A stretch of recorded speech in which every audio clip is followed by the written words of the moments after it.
mga auntie, ano tayo, mag-chismis tayo habang kumakain ako. Diba? Hindi pwedeng kumakain lang, dapat may chismis. Anyway, yung food ko, ito. Ang dami.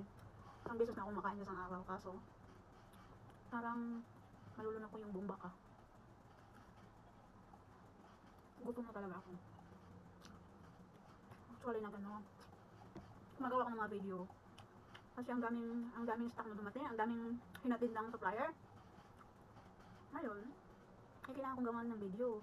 Kaya, bago ang lahat, kakain muna ako eh. Hindi man tayo mag-energy niyan pag gutom tayo.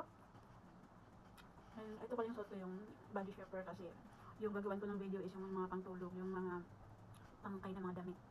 Pangkayat. Mga pangtulog yun, dapat hindi kita yung bells natin, Diyos ko.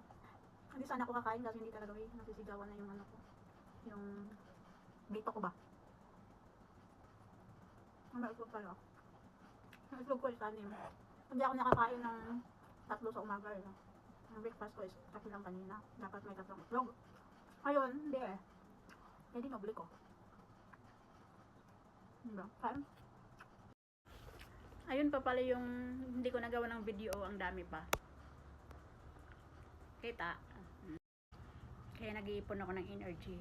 Kasi nawawala na ako ng ano, naglo-loading na yung utak ko. Anong sasabihin ko? Kain muna.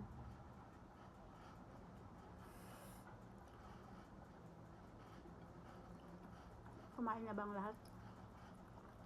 Kain po.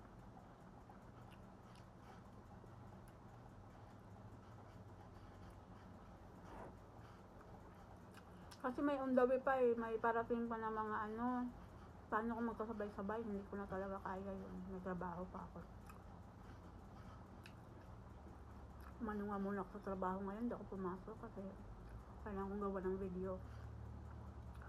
Ayokong ma-disappoint yung nagsusupply sa akin. Sayang din yung kita kahit sintabo-sintabo yun pag pinag-ano. Hindi, pangbigas na din yun.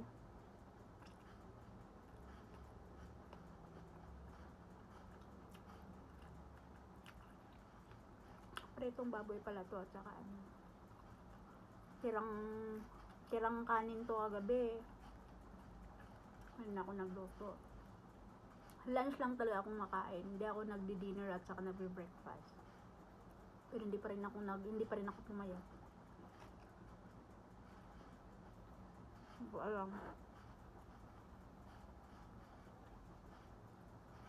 Yung breakfast ko is ano lang, kape at itlog. Yung dinner ko